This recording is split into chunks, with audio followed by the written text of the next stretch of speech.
ou Debian, c'est-à-dire créer une nouvelle machine virtuelle avec le logiciel VM Workstation Pro. Donc là, j'ouvre bien le logiciel. Alors là, on a bien des onglets ou des options, trois onglets ou trois options. Le premier, c'est Create a new virtual machine. Le deuxième, c'est Open a virtual machine. Et le troisième, c'est Connect to remote server. Là, en l'occurrence, pour créer une machine virtuelle, il faudrait appuyer sur Create a new virtual machine. Je vais bien sur Custom. Nous avons des options, soit typical, c'est créer une machine virtuelle plutôt simple. Et vous avez l'option Custom Advanced pour créer une machine selon vos besoins. Et voilà. Donc, moi, je clique bien sur Custom Advanced. Je fais sur Next.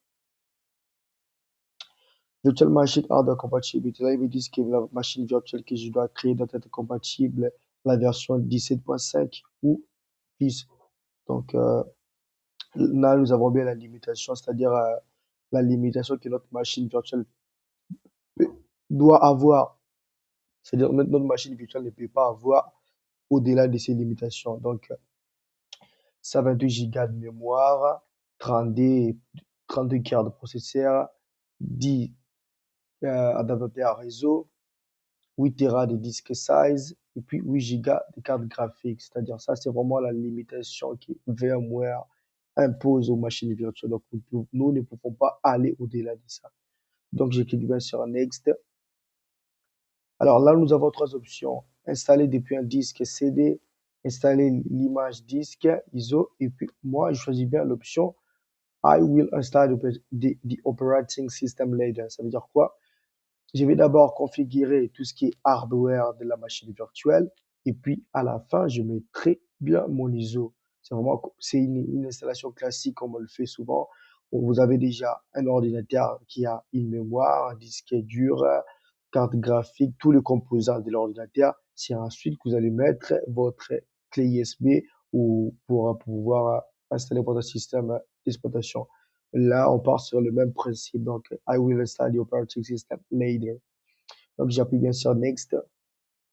Alors là, il nous demande quel est le système d'exploitation qu'on veut bien l'installer. Moi, en l'occurrence, je vais plutôt partir sur un Windows 10. Vous pouvez choisir tous les systèmes d'exploitation que vous voulez installer. Là, en l'occurrence, je pars sur un Windows 10. Donc là, je clique bien sur Microsoft Windows, version. Là, je choisis bien version Windows 10. Je fais Next. Virtual Machine Name, les noms de la machine virtuelle. Donc, je laisse bien Windows 10. Location, c'est-à-dire où est-ce que votre machine virtuelle sera stockée. C'est bien de créer une machine virtuelle, mais c'est encore mieux de savoir où elle sera stockée. Là, vous cliquez là. Et là, vous avez l'arborescence qui s'affiche bien. Moi, en l'occurrence, je vais l'installer sur mon disque C. Sur mon disque C, là, je clique bien disque C. Vous voyez là, il y a l'option Create, créer un nouveau dossier, par exemple. Moi, je vais cliquer sur Créer. Je vais créer un nouveau dossier dans C. Je vais appeler ce nouveau dossier-là, je vais l'appeler machine virtuelle. Bon, c'est le dossier qui va contenir toutes mes machines virtuelles. Virtuelle, excusez-moi. Machine virtuelle. Je fais entrer. Là, je rentre, je choisis bien le dossier là. Comme ça, ma machine virtuelle Windows 10 va être stockée dans ce dossier-là. Je fais OK. Là, vous voyez bien, ma machine virtuelle sera dans C. Et puis dans le dossier machine virtuelle, je clique sur Next. Là, c'est le mode de démarrage. Soit on peut le mettre dans BIOS, on peut le laisser dans BIOS, soit UEFI et puis Secure Boot. Moi, en l'occurrence, je laisse en BIOS. Clique sur Next. Le nombre de processeurs. Là, je rajoute quand même des processeurs. Je mets des cœurs logiques et des cœurs, ça me fera au total comme 4 cœurs. Je clique sur Next. Là, c'est la mémoire RAM. Combien de mémoire RAM je vais attribuer à ma machine Windows 10. Alors, c'est très important de savoir que la machine virtuelle, c'est vraiment comme une machine normale. C'est-à-dire, elle a vraiment besoin de prérequis comme une machine normale. Donc, Souvenez-vous, pour une bonne, souvenez-vous pour qu'une machine Windows 10 puisse bien fonctionner, la machine a besoin d'au moins 4 gigas de mémoire. Je donne 4 gigas de mémoire. Vous pouvez appuyer directement là pour augmenter. Donc, vous pouvez appuyer là, ou soit vous pouvez taper directement le chiffre. Je fais comme ça, 4 gigas. Je clique sur Next. Alors, ça, c'est les réseaux virtuels, Network Connection. Ici, le premier, nous avons Bridge Network. Bridge, ça veut dire quoi? C'est-à-dire mettre la machine virtuelle au même réseau de votre machine physique. C'est-à-dire, si vous êtes sur un réseau de classe A, vous allez mettre aussi votre machine virtuelle sur les réseaux de même classe A connecté à votre box ou à votre Wi-Fi.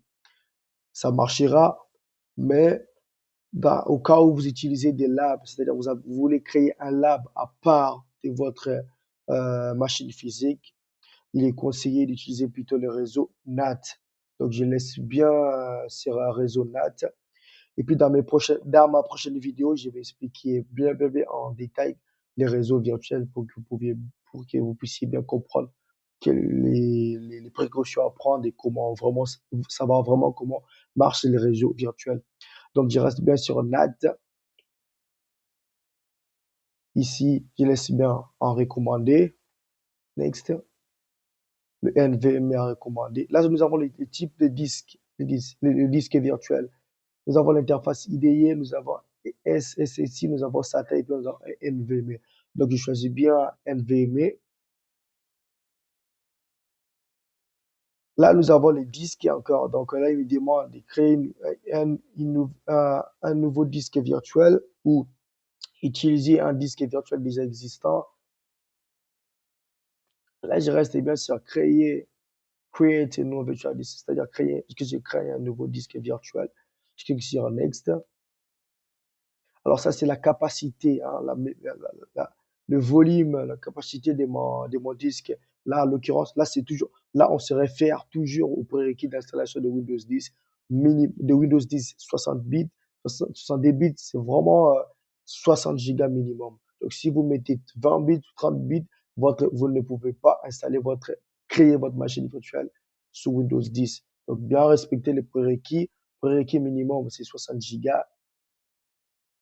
Il y a l'option là, Store Virtual Disk SSD. Là, c'est très important, il faut bien cliquer sur, c'est-à-dire les disques 60 Go qui s'appuient sur un seul et unique disque. Donc, on met bien sur Store Virtual Disk as a single file. On appuie sur Next. Les noms du volume, je laisse comme ça. Vous pouvez l'appeler comme vous voulez. Ça, c'est vraiment les noms du volume que vous venez d'ajouter. J'appuie sur Next. Et puis là, attends, je vais revenir en arrière. Et là, c'est comme une récapitulation de tout ce on a pu à créer. Donc, les noms de notre machine virtuelle, c'est Windows 10.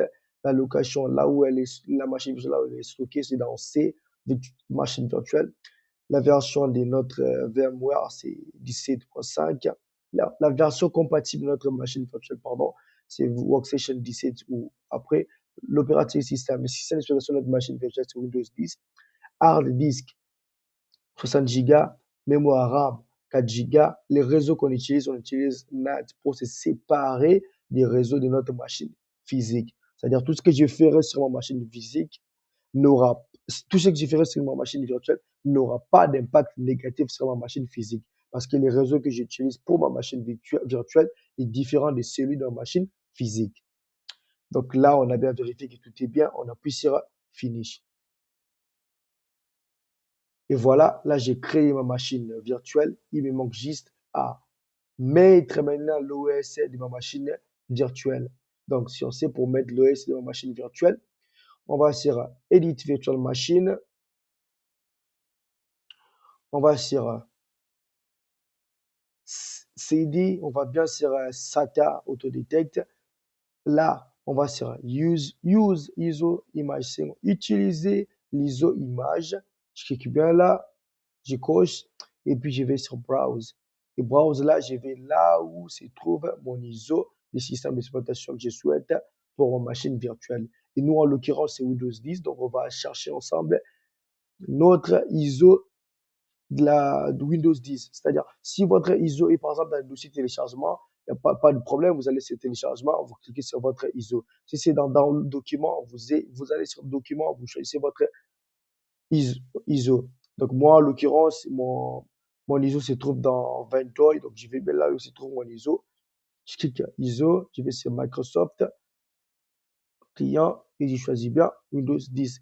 Alors, il faut faire très très attention. Si par exemple vos configurations, si vous avez créé une machine virtuelle par rapport au prérequis de Windows 10, alors dans ce cas, il faut vraiment choisir Windows 10 comme ISO. Parce que si vous avez créé votre machine virtuelle avec les prérequis de Windows 10, alors vous voulez installer par exemple Linux, Ubuntu, Debian, Kali, par exemple Fedora, ça ne sera pas compatible parce que Windows et Linux n'ont pas les mêmes prérequis pour la bonne fonctionnalité de votre OS. Donc, vraiment faire très, très attention. Moi, j'ai créé une machine virtuelle avec des prérequis de Windows 10. Donc, je vais choisir l'ISO Windows 10 pour continuer mon installation. Donc, je clique bien sur Windows 10. Je fais ouvrir. Là, je vois bien mon ISO qui est remonté là. Je clique sur OK. Et puis là,